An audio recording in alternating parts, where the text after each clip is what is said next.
Well, welcome. It's March. Didn't think we'd get here. Uh, it's been a weird year, and it's only March already still. So, March is here. Obviously, with it comes basketball brackets, right? We're all excited about that. But it also marks 1 year of COVID life. So the pandemic's obviously brought a lot of negative with it: death, isolation, turmoil, just to name a few things. And I think it's important that we remember that. With that being said, it's also brought a change in the way that we approach life, both work and play. So I was recently listening to a podcast discussing COVID and the life and business after the pandemic last week with Atlantic journalist Derek Thompson. And in the podcast, Thompson said that, and I'm paraphrasing, of course, but the important thing about the pandemic is not that it taught all of you how to Zoom, but it taught everyone else how to Zoom. Meaning that work office life will never be the same as it was prior to March 2020. And while that may be hard to hear, I think it's important to see the positive in this.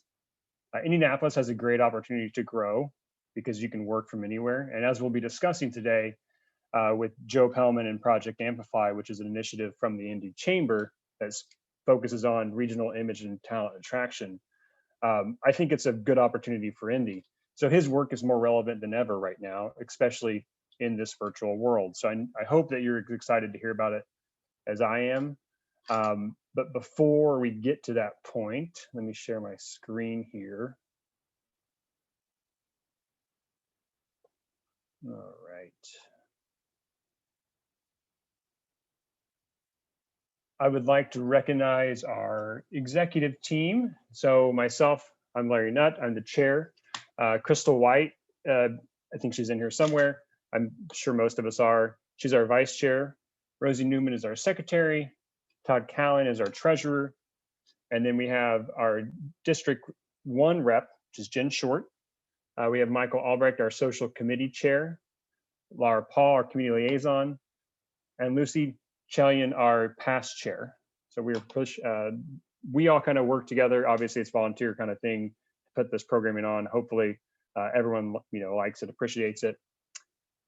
And without our sponsors, we would not be able to do any of this. So I'd like to thank them at this time: ATA National Title Group, Century 21 Sheets, Ray Insurance Group, Milestone Home Lending, Davis Homes, Elements Financial, Meridian Title Corporation, Platt Collective, and last but not least, Housemaster, who we're fortunate to have Cindy Alcorn and Housemaster, our spotlight sponsor for this month.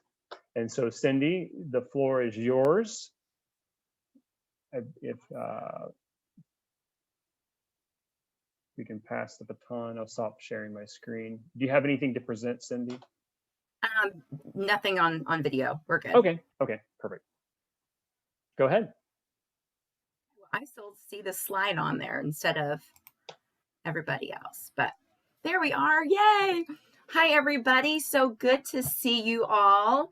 Since it is March Madness, I thought it only fitting to pull out a great quote that totally fits. There we go. So here we go. So talent wins games, but teamwork wins championships. And I think this is really, really fitting for our industry, because I think for anyone to be really successful in the real estate industry, you really have to surround yourself with a great team of people. And that team, is made up of all kinds of people, title and home inspection and your lender and your handyman and all those wonderful people. But I think when we think about what really makes a fantastic team, it's not that we've got a lot of great skills, but those great skills work together. So something when I think about that, I think about, you can have some of the best basketball players out, on the court, but boy, if they don't like one another and they don't want to pass the ball and share and back each other up, it's not going to be a really good game, because they have to work together to get down the court and score. So when it comes to partnering with my company or with any home inspector, I know that home inspection is not your favorite part, guys. It's not a secret. I know you guys don't love having to go through the home inspection process, not because you don't like me or like us, but because, if there is something that's wrong, it's our job to find it. And then you guys have the the wonderful challenge of negotiating through all that. But I truly feel that we get to be such a great help to your client when it comes to helping them know and understand their house. And we have no desire to freak them out or break up the transaction. We want you guys just all to know it's there. But I think when things can get a little stressful and crazy, it gets really easy to just start, pointing fingers and saying, oh, that home inspector, and throwing each other under the bus. Things get ugly, move on to the next one. And I tell you what, you're going to wear out your list and go through an awful lot of people if at some point you don't stop and say, this person's a part of my team. I got to work with them. Let's develop a really good relationship where we back one another up, where we can truly trust one another with our clients that they're going to help them and do the very best. And I just want you guys to know that's our goal. We want to do that. We want to be here for the long haul, and we want to know when there's an issue. We want to help you and your clients through it and just build a really good partnership. So together, guys, let's win the championship and work together as a team. Happy March. Thank you very much, Cindy. All right. Really appreciate that. Yeah, it's hard to believe we're in March and bracket madness and everything. So, all right. So now is the time that we ask for your help. So to those of you who are not new, we sponsor with Brookside Elementary School to raise funds for them. These funds can go to a number of different projects, but one for the Brookside kids, one of those projects is the Eagle Store.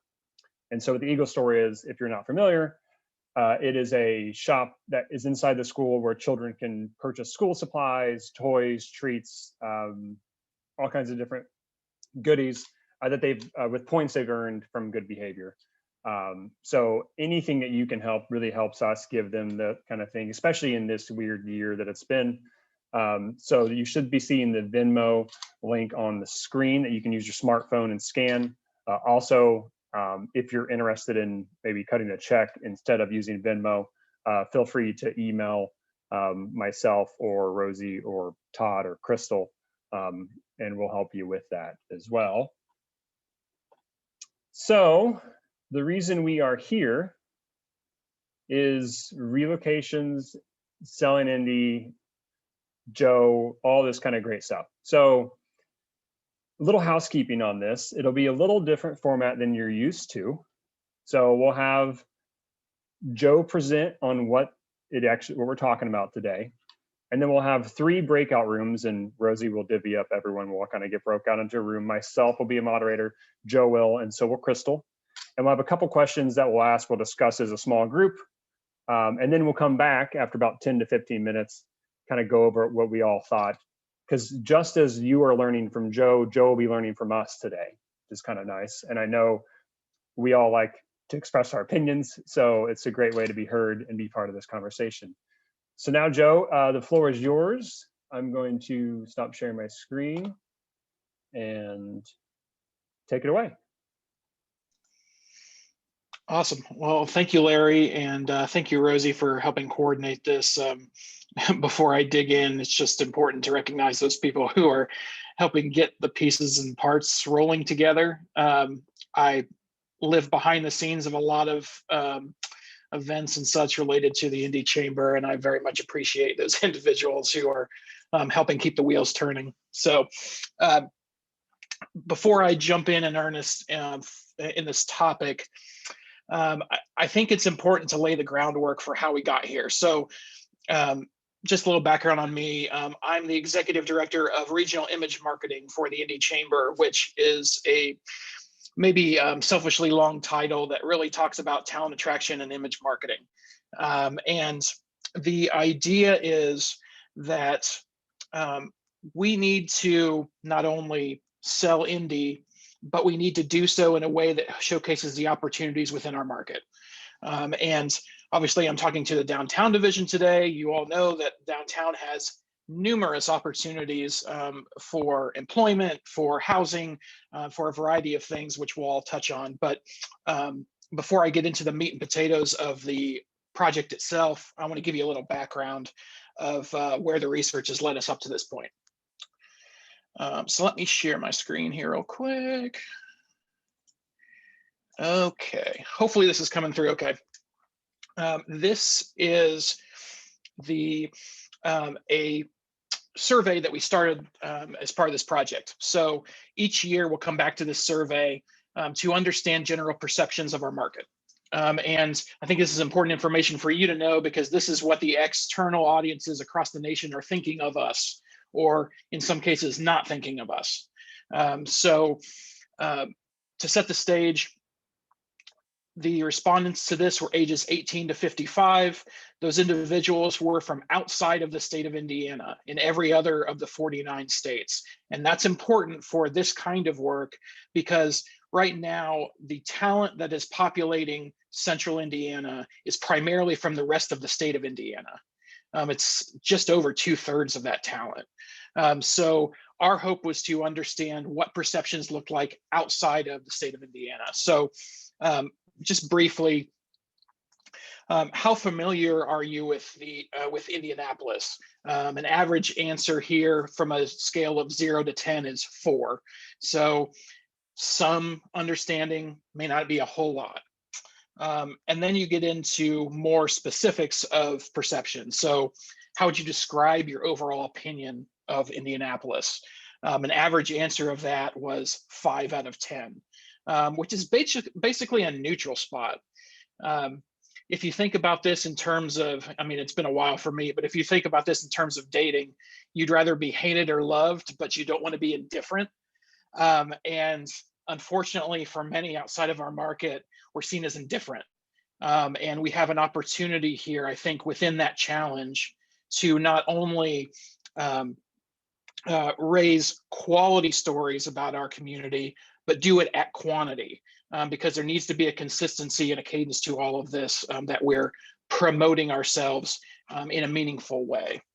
And the last piece within this, I'll mention, we asked, what are the 3 words or phrases that come to mind when you think of Indianapolis? And the graphic that I'll show here is a word cloud of those responses. Wouldn't surprise anyone, I think, on this call that sports comes to the top of literally every answer. So the thing that I always look at in these kinds of exercises is, what is the second, third, and fourth tier words looking like? You know, there's some solid stuff in there of good, big, fun, great, but there's also the antithesis. There's nothing, boring, corn, which, Lord Almighty, we live in the middle of downtown Indianapolis. Corn is not a thing, but you know, it's just what we have to deal with from a perception standpoint, because people just don't have a good representation of who we are.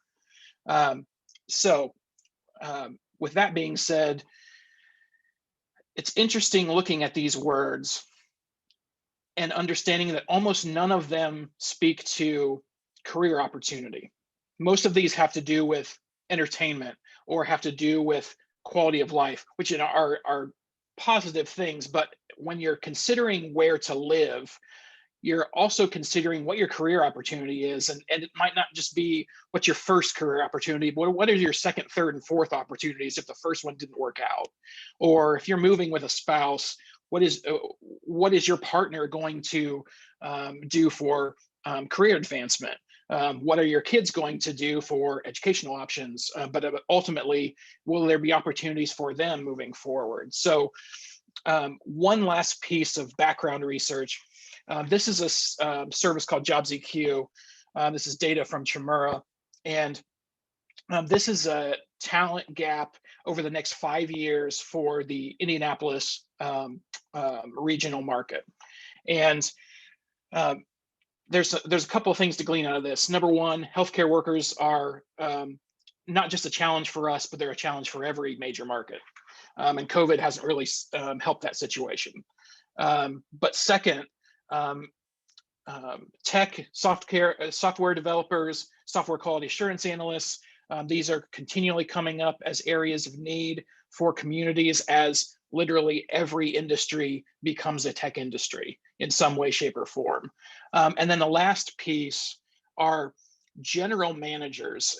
And I say that as translational managers, those individuals who are finance managers or HR managers, or individuals who could work for multiple industries.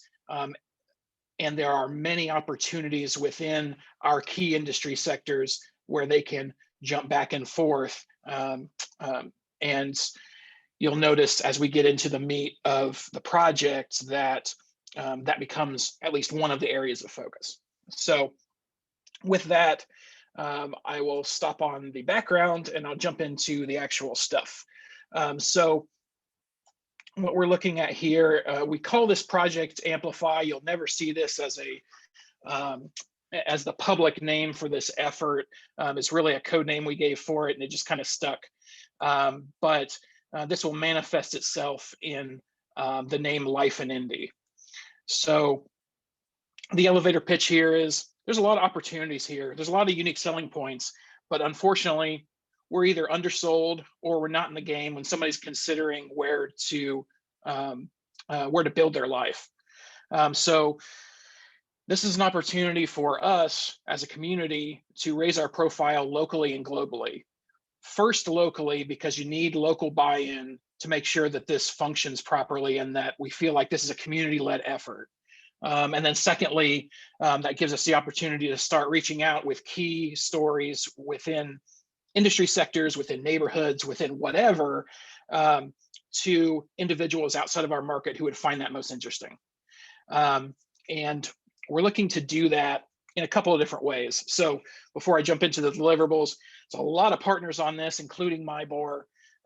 Shout out to Brad Coughing, who I think I saw on this call, who we've had a lot of conversations with on this particular subject. These are a few of the partners. There's a whole host of others. Most notably, the Lilly Endowment, who has helped us with some initial investment to get this effort up off the ground. So the products we're talking about and the services provided by this are really twofold. The first is lifeinindy.com. And lifeinindy.com is an easily navigable, content-rich lifestyle blog. It'll go into neighborhoods, communities, things to do, career advancement options, things like that. It's never going to be the in-depth story of any of these particular topics. It's meant to be an overarching view and to leverage the resources within our community to go deeper if someone wants to. So we kind of see ourselves as like the top of the funnel, where somebody just wants base level understanding of what it's like to live in a neighborhood. We'll have a writer that lives in that neighborhood and write a profile about that place, but there'll be numerous other resources for them to dig into within community development corporations, within the resources of MyBor, et cetera. From a design standpoint, this website will never knock your socks off. That's not its intent. Our intent here, and the realtor community probably knows this better than anybody else, search engine optimization value is so important in this kind of work. And our hope is to focus solely on making sure that we're elevating the search engine value of moving to Indianapolis, living in Indianapolis, building a life in Indianapolis, and all the things that go around that. So there will be a lot of focused attention on the content, less on the structure. We're just going to try to keep that very simple and focus the majority of our time and attention on the content itself. The other thing we realized in this effort is you're never going to be able to answer every question for every person that might be considering moving here. So what we're building, and we started this a few weeks back, we have about 156 individuals who have stepped up and said, okay, I would love to answer questions about the industry I work in, the neighborhood I work in, the social connections that I'm connected to. Can you set up a pipeline to help us do that? And that's what we're calling this network of Indyfluencers. These individuals who may answer questions from someone who's moving to this market, They may help us by actually writing content for the website or providing visuals for the website. Or they may go back to their community organizations and let them know how this thing works and how the community can dig into it a little more. One of the things that I think is important to note within lifeinindy.com as a whole, we've made a commitment that at least 50% of all the content that's being created for this website is being created directly by the community, by people who have lived that experience. And that means that it's probably the biggest challenge for this kind of work, but maybe the best opportunity in sourcing individuals who can help us build these stories. So when we launch this, we'll be launching this with 30 different neighborhoods. And I say neighborhoods loosely because Marion County has a lot of different areas you would represent as neighborhoods. But once you get outside of Marion County into the surrounding 8 counties, it may be larger municipalities, just so we can make sure we're covering ground. But we'll have 30 different neighborhoods at launch, and then we'll continually add one neighborhood per month after that point. The most important thing to note, though, is the profiles for those neighborhoods are going to be written by people who live in them currently. We have looked through those who have submitted as Indyfluencers to understand the geographic makeup of that group and source individuals that way. We've also connected with a lot of our partner organizations to be able to find individuals who can help us build out those profiles.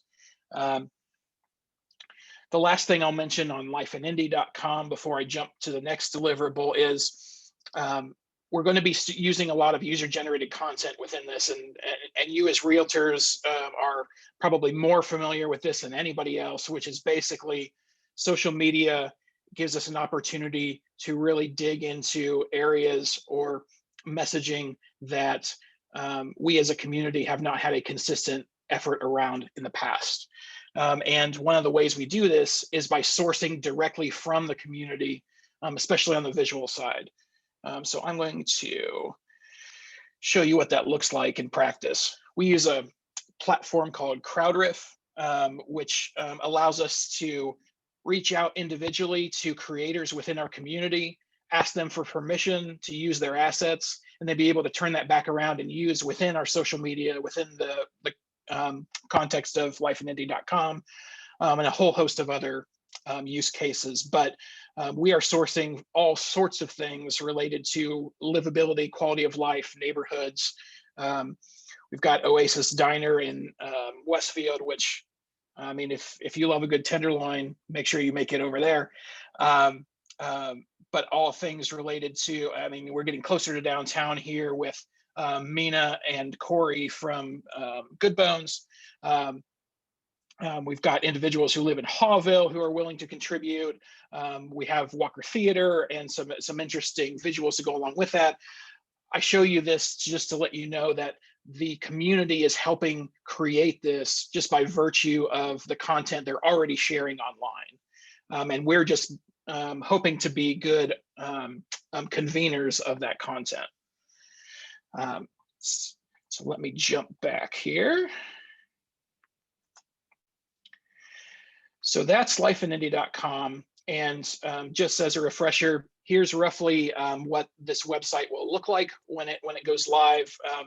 It has changed considerably from this particular look and feel, but this is going to be a general makeup. It's going to be super simple, and the navigation is basically going to be what you see on the screen here: community connections, things to do, business and career opportunities, and then an about section, which is mostly from an SEO perspective.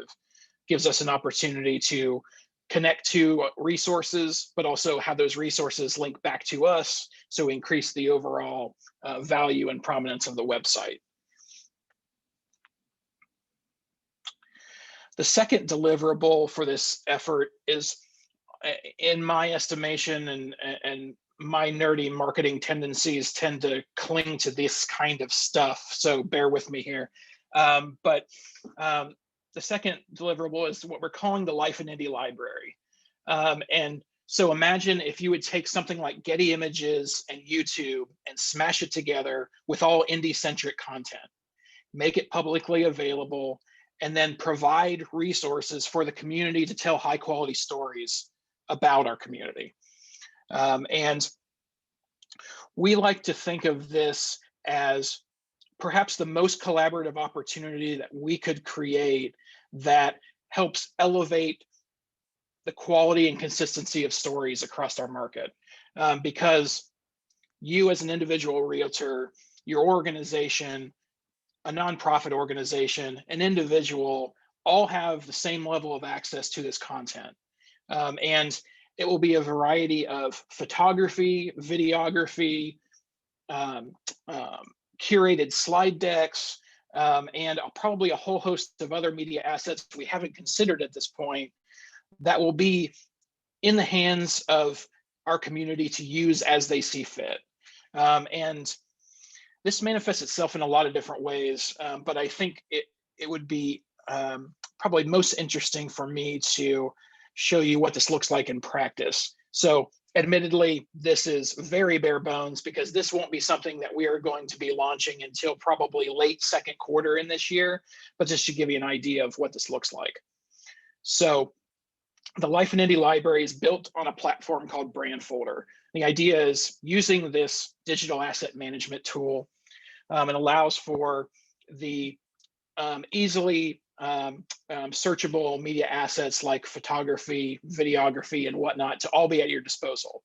There will be different levels of access to some of this. So if we're getting content from a partner, let's say Mybor has a great video on a particular neighborhood and they want to contribute that to this effort, we would make that particular content embed only so that somebody couldn't go in and download and cut that up into little pieces. They could actually just embed that into a landing page or their website or wherever they needed to embed it. And it always reflects back to the original creator. And the same goes for content from Indie Hub, No Mean City, Tech Point, Visit Indy. We have a number of individual organizations who are contributing this in some way, shape, or form. The value is less about being able to cut this stuff up and more about one place to find it all. Because right now you'd have to look at YouTube, Vimeo, Wistia, and about 1,000 other platforms to figure out where this stuff lives. There will be content, however, on the video side that you will be able to download using B-roll for your projects, cut up as you see fit, knowing that you always need to attribute it back to the original creator. And we are working alongside the creative agency Innovative to create a lot of that new downloadable content for this. And there'll be a lot of general assets for the community to use in that way from a videography standpoint. Photography is a very different beast. And we are not here to be in the business of undercutting our commercial photographers by any stretch of the imagination. So we are trying to figure out the best mechanism to continually compensate commercial photographers who are willing to add assets to this library over the duration of their submission to the library, whether that be in kind of a Wikipedia model, which is suggested donations that we're asking for on a routine basis, and those dollars go back out to those commercial photographers. But the ultimate goal here is to have some high quality assets that anyone within our community can feel confident to use within their projects.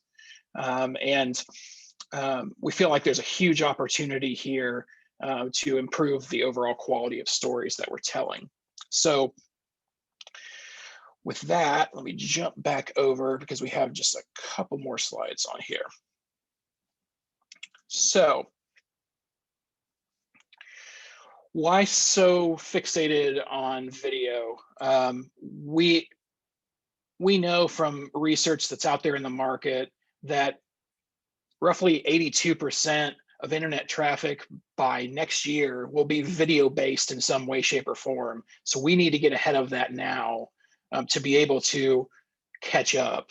And So many of your organizations do a phenomenal job in this, and we want to be an advocate and a helping arm in contributing to that kind of work, because we know that your organizations are going to need a lot of video content within the context of what you do. And the last quick timeline. So lifeindy.com, we're going to launch the same week as the start of NCAA March Madness. We just feel like there's an opportunity here that there'd be so many eyeballs on the Indianapolis market. We want to make sure that we have something available for them to figure out what life is like here. Late in the second quarter, we'll be launching the Life in Indy library. We really feel like there's two key areas of distribution, at least early on with this. Obviously, I'm talking to the realtor community right now. We feel like that's a natural opportunity because you are selling our communities every day. And we also feel like heads of HR and recruiters within employers who are on the front lines of talent recruitment every day, we want to make sure we're arming them correctly with the kinds of stuff that they need for their processes. So we see that as two key distribution lanes. And then by the end of this year, we'll have built out 42 different neighborhood profiles, more than 100 different story pages within lifeindy.com, and probably 10 to 20 different video assets for both lifeindy.com and the library. So with that, I will stop sharing my screen. My hope in talking with the group today is to not only inform you that this is something that's coming, but also to elicit some feedback from you on the type of content that would be most adequate for your use. And I really have two key questions to help facilitate that. And that's what we're going to be jumping into in these smaller group sessions. So first and foremost, what are some of those frequently asked questions or common challenges your clients face when they're moving into the market? What are the things you're hearing most often? Because those are areas for us to build content around that you can then leverage each time you have these questions continually coming up. And then secondly, now that you've gotten a little bit of a taste of what of this project, what items or content assets do you feel would be most beneficial for the way that you do business from a realtor perspective? I think there's a lot of insights that I'm hoping to pull from this group with your knowledge base of years of realty experience to be able to understand how we can best arm you with information, content, resources, and the like. So with that, I think we're probably at a place where we can jump into the small group side of this, and I'm looking at Larry and Rosie to see exactly how that's going to go. Perfect. Thank you so much, Joe. I'm so excited about this project. Guys, I'm going to go ahead and open all rooms, and you guys can, if you've never used breakout rooms before, you're going to have a little prompt come up on your screen and just join the room that you've been assigned to. Enjoy.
Hey y'all, if you are left in this main meeting room and you don't want to join your breakout room, that's totally fine. You're welcome to stay here. But just let me know if you're having any problems getting into your breakout room and I can troubleshoot for you. Good luck. And if you have no idea what I'm talking about, you should have a prompt up on your screen that is asking you to join a breakout room, and you just click join that room and you'll be put into a discussion room.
All right, Larry, we should all be back now.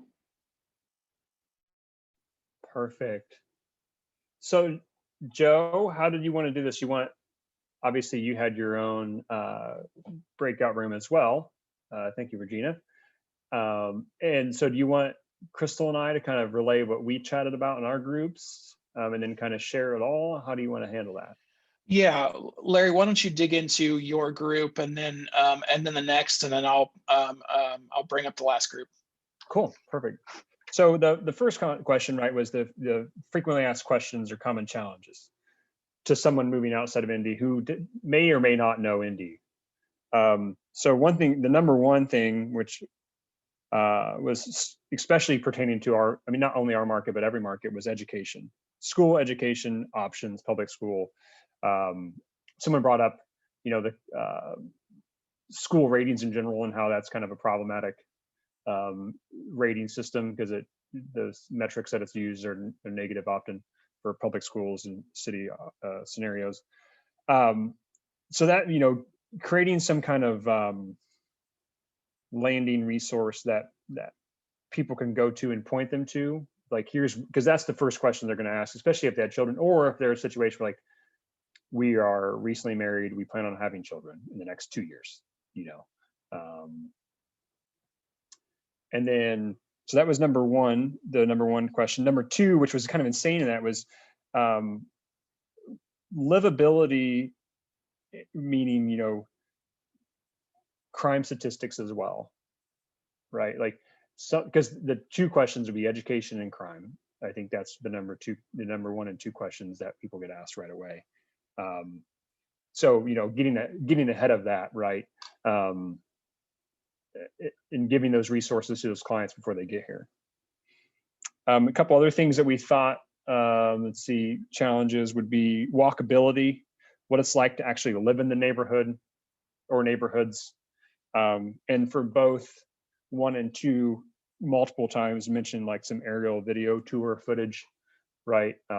Because most times clients don't have a chance to drive through the neighborhood until they're here. And when they're here, they need to maximize that time before they decide to write an offer. So kind of some kind of video content, it's drone footage or, that sort of thing. Some people mentioned the chamber stats as far as a good chamber statistics and census data for the crime stats and education school ratings and stuff is a nice thing, because we have a fine line we have to walk with, giving that kind of information to clients about those kind of statistics. And then number two, the next question, which was obviously, what content items would we want to see as an industry? Let's see, would be like someone mentioned historical info. So the historic neighborhoods, what those look like, what, like we had you weren't on this meeting last month, Joe, but we had someone from the IHBC do a presentation on historical neighborhoods. So like, what's Woodruff Place look like? What's the, Meridian Kessler, because that's a newly adopted one, and Fletcher Place, etc., Old North Side. Some kind of content specific to that. And then modal content was kind of the term, so transportation to statistics and content, right? Like Indigo, video. I think, unfortunately, we're losing him, but Jerome Horn, always would share videos on social media of like him riding the red line and, what that actually looks like and that sort of thing, especially as the blue and purple lines get up and running as well. Restaurant information. Someone mentioned one challenge is like, how would I use this? And odds are if we're working with this client, they've kind of already made the decision to move here, right? Like they may not know where yet, but they've made the decision to move to the Indy region. So maybe it's content, if they're working in Westfield, then why would they choose Westfield over Carmel, over Zionsville, over, West Clay, etc. And so what they would do is kind of have those videos content up and curated, because when those clients come, they're going to be here for maybe 3 days. They want to look at houses and neighborhoods. They want to write an offer. They want to get under contract, ideally. And so you may not have time to drive from Greenwood to downtown, to Irvington, to Westfield, to Brownsburg. That's just not logistically possible to cover. So maybe having a lot of video content and ahead of time that you can be dripping to these clients when they're seeing these listings that, oh, this one's in Cottage Home, this is a video of Cottage Home, or here's a resource pool for that. And then the last thing was using on social media to create some organic, us sharing those embedded content, which I think we'll be able to. But here's a video from Innovate about, I don't know, insert neighborhood, and sharing that on your social. So. Okay. And I believe Crystal was the other that was leading. If there are things that Larry has already mentioned, maybe pass through some of those items, but what other things did your group bring up? So with the first one, definitely food and restaurants, but volunteer opportunities that are available, things to do, period. Public transit, what does that look like? The public transit, how good that is. Is the city military friendly? Is it pet friendly? So those are some of for answers to question number one. On question number two, it was mentioned, we'd love to be able to have something that shows the different attractions. Of course, we don't have theme parks, but the different attractions that are available, information on those. Pictures, you already plan on using that, but just really making sure they depict an accurate visual of that neighborhood or whatever it's doing, the diversity or whatever that is. The variety in our homes, the ages and the styles of our homes, which is a huge thing. That's having lived on each end of the different coasts and grown up different areas. We're very fortunate in Indiana, like there are different styles and the ages of the homes that we have here.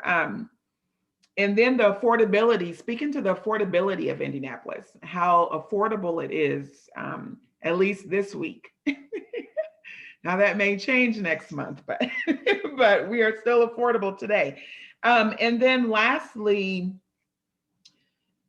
just as a comment to say to all the realtors on here, as well as to you, Joe, this is a good educational tool for the public, but making sure that we understand that this is a good tool for us, and to never forget there is so much for us to learn, because as we are learning more about our clients, we need to also learn more about the city so that we are pairing them up. I think someone in the chat mentioned what's kind of the use of this, if this is available to the public, what value add, I think kind of what they were getting to, does a realtor have? Well, the value add there is using this information to learn more about our city, and to know when someone says different things that they're looking for, that we can say, you know what, this neighborhood would be good, or this sounds like, would you like to look more into this? Instead of just assuming that Geist or Carmel or Westfield or Zionsville is just always that go-to place. That's kind of my irritation there, and my passion is for us to be better served. We can be a better use and service if we get to know that client better and know better parts of our city. So that was my end thing there. Thank you, Crystal. That's amazing insight, and thanks for the groups for chatting. I think the only additional things I'll add, just as kind of a wrap up here. So our group was, what came up in our group was understanding the depth and breadth of the neighborhood options within not just Marion County, but over the entire 9-county region, especially for those who right now that don't necessarily come up on a map as really defined. There's not, outside of maybe the NAPLAB poster that came out, I don't know, 3, 4, 5 years ago, there's not a really good representation of where neighborhoods reside and what is close by to those neighborhoods that would be appealing to an individual looking for something either close to their work or close to the amenities they're looking for, things like that. So there is an element of this that can help someone visualize in a better way exactly where they might where they might be able to build the life that they choose. And the last thing, there was some talk of speaking to one of the previous points about affordability and some opportunities within that string. I will say affordability won't be the end all be all argument for people moving here. However, you can't deny how attainable this place is based on the quality of life you can have here. So we are actually building within this platform a cost of living calculator to help answer some of those questions. And I think that will be something that the realtor community can kind of add into your process if you so choose, to say, you're considering 3 or 4 different places. If you're looking at the Indianapolis market, great. But if you're also looking at the Cincinnati market, the Columbus market, whatever the case may be, here, take a look at the comparison and see where we stack up. So with that, I will end my remarks, but I very much appreciate the time and attention everybody's put into the questions today, and very much appreciate the engagement, especially within those small groups. You guys have been great, and thanks again to Larry and Rosie for getting this all pulled together. Thank you very much, Joe. Really appreciate it.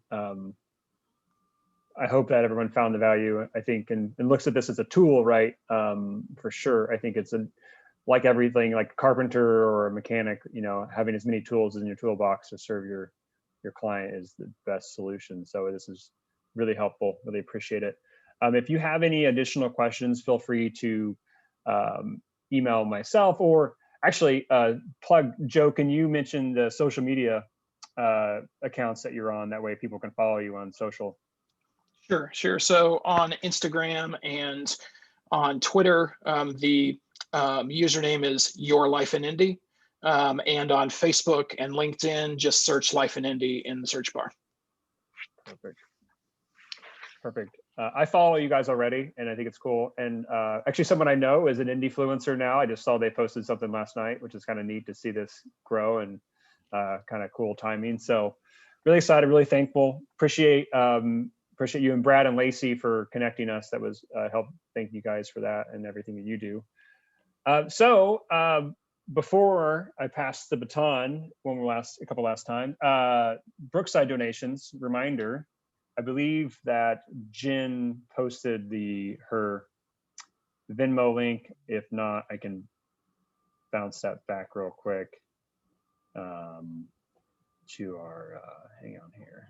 Let's see if I'm competent enough to get back to my presentation. I just posted it in the chat, Larry. Oh, as well. Thank you very much. Everyone can check there. Yeah, so anything you can donate helps. Just $1 is cool. We appreciate it. I mean, if you want to do more than that, that's also nice as well. We would not certainly say no to that. So next we have the wonderful Sierra, and I see Gabby on here too, with the MyBor updates and foundation updates. Hey guys. So yeah, amazing meeting today. I'm really excited to be here and to get to listen to all of the awesome discussion. So just a couple of quick things from MyBor. We have a ton of tech trainings coming out this month. I don't know if you guys have heard, but Remind Pro is now available to all MyBor members. So that's amazing. It's a really cool feature. If you haven't gotten into it, there are 5 trainings this month about it. But in Remind Pro, you can do advanced searches. You can do like a cart for sharing some tools with properties with your clients, full credit reports, which is a little bit creepy, you got to say. Public record data. And then one of the really cool features is you can look up a property nationwide in Remind Pro. So definitely check that out. And hopefully that's an amazing tool for y'all. There are classes, and you can register for classes on the tech training page at mybor.com, or you can also look at the like event registration page, and they're there as well. So definitely check that out this month. It's awesome. So we're also focusing on diversity, equity, and inclusion. And part of those efforts, we will be hosting an event on Tuesday, April 13th called Bridge the Gap Now with Intentional Inclusion. And the speaker is really cool. Their name is oh, I'm going to butcher this, Marky Lemons Rye Hall. Ooh. So, but yeah, that is coming up. Just kind of keep that on your radar for April 13th. We will have the registration open shortly, so that will be in the next couple of weeks. Get excited for that. Dispute resolution. There's also a training coming up for my board members on May 20th, which is a Thursday, and more details will be coming soon. So just kind of keep your calendar open for that. MPRO will also host another boot camp in May, and those dates are May 17th through the 20th. More information is available at myboard.com/MPRO. I'm going to do a quick little next gen plug. Please register for our St. Patrick's Day event on March 18th at 2:00. We'll have some industry education. We're going to be talking about etiquette in the buying and selling process, home inspection responses, and forms. So Rochelle Perkins is going to be talking all about forms. There's a forum for that. And we hope you guys will join us. It's going to be a fun, very next gen-y event. So we'll keep things interesting on Zoom. And April 22nd, we'll be hosting a coffee tailgate at my board. So join us for that on Earth Day, and more information will be coming out about that shortly. Okay, back to our regularly scheduled programming. Community development. We do awesome community development at my board, and we are super focused on strengthening our communities. That's one of our strategic goals. But we do need your help to identify organizations throughout the region to encourage them to apply for funding if they have a project that potentially fits with our approach, and or identify opportunities for collaboration. So we're looking for opportunities to invest in initiative. Oh, sorry, I'm having a rough time talking today.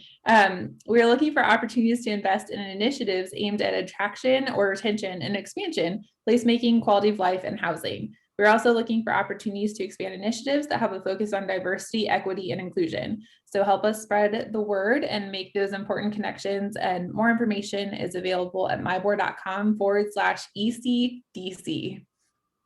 And I will turn it over to Lacey and Gabby if they have anything else to add. Go, Gabby. Oh, me? Okay. Yeah, you can go. We didn't have a plan for that. So this month, the Realtor Foundation is talking about our transactional giving program and how you can make a big difference all year long. So you probably wouldn't miss like $5, $10, or $15 out of each of your closings, but for every $15 donation that you make, you're helping shelter and feed somebody who's experiencing homelessness for just one night. You're helping somebody in the middle of a crisis find the support that they need to get back on their feet. So now add up all your transactions for the year, and you've just made a really huge impact with a little donation at a time. And we call this transactional giving, and many brokerages offer this giving option to you so that members can make a direct impact on the community through each transaction. You don't even notice it. It comes right out of your check. And the office reports that to us. And of course, it's all tax deductible. So you consider signing up with your broker or helping your office set up this donation option if it's not currently available. We also have an easy way for you to set up monthly donations to the foundation on our website, realtorfoundation.org, and you just check the box that says make mine monthly, and you can set up your own version of transactional giving each month online. And so I'm always happy to talk through those options and how you get transactional giving started or supported in your office, and tell you a little bit more about the kind of impact that your donation can make. That's all I got. Lacey, your turn. Hopefully it's okay that we're kind of doing this super, super fast. So real quick on RPAC. I'm going to kind of skip the intro. You guys know what RPAC is, but do you know what RPAC does for you? RPAC was the reason we were able to continue working through the COVID restrictions in 2020. RPAC was the reason realtors as independent contractors qualified for unemployment for the first time in history and could receive small aid via small business loans during the pandemic. And that money is still coming through the federal government. RPAC has protected us against government overreach related to private property rights by stopping policies like mandated landlord-tenant inspections with hefty fees, required video inspections on sewer lateral lines at point of sale, restrictions on when property owners can rent their home after purchasing it, and more. RPAC is protecting realtors by ensuring sales tax policies and regulations and fees don't interfere with your commissions. And RPAC is working with local municipalities to address building codes and restrictions, advocating for more creative ways to improve inventory shortages. We all know that's a huge issue. That's why RPAC exists, and you are why RPAC is successful. So for as little as $15, you can be an RPAC investor. It's truly one of the most simple and direct and impactful ways of ensuring a bright future for our industry. Go to myboard.com/RPAC to learn more. You can also reach out to me and to any of our RPAC trustees for questions. Thanks, guys.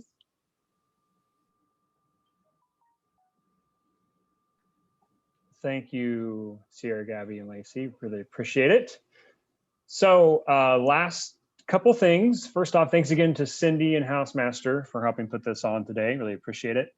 And next, our announcement. I know everyone waits at the very end to hear what I'm going to say for the next meeting. I know that's really important to everyone. So have you heard of NAR? I'm sure you have. We are fortunate enough to, let me share my screen here. We have confirmed, she's going to be with us via Zoom, of course, Sahar Siddiqui, which is the Director of Fair Housing Policy and Valuation with NAR. She will be doing a presentation on fair housing and the appraisal process. I mean, I'm pretty excited about this. I think it's going to be really cool.